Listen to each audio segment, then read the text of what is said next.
Hello and welcome to part 4 of the LinMot AOP AOI integration.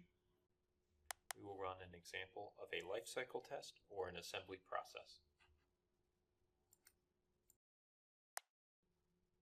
Once we are online with the PLC, we will need to switch on and home the motor, using the same AOIs we used in parts 1, 2, and 3. In the bottom right corner you will see the test rig. We have the LinMot motor opposing a LinMot football being held in a tabletop vise.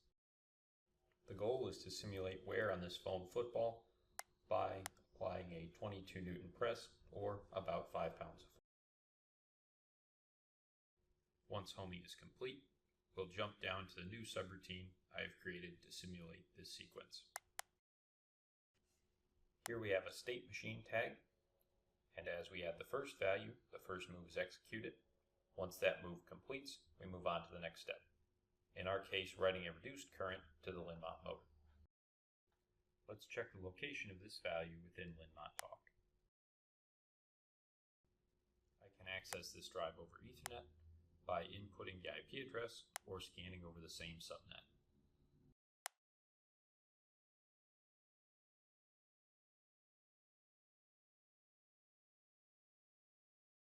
Once we have logged in, we can search the UPID we found in our PLC code, 1386, and see that it represents maximum current for the motor. We can watch this value update as the command to decrease or increase current is received. These values can also be found under the variable section of the drive. Back in the ladder logic, we can see how the duration of that press is determined. We're comparing the motor's actual current to a range of values, and then making sure that's held true for more than 250 milliseconds.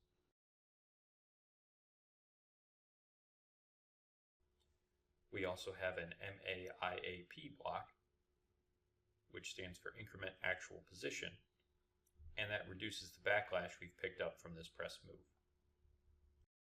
Then the motor current is returned to its maximum value of 8 amps and sent back to the 0 position.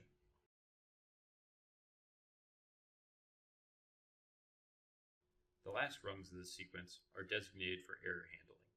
For example, when the vise becomes dislodged and the motor can't reach its end position. Once I reset this vise, we can return to testing the football.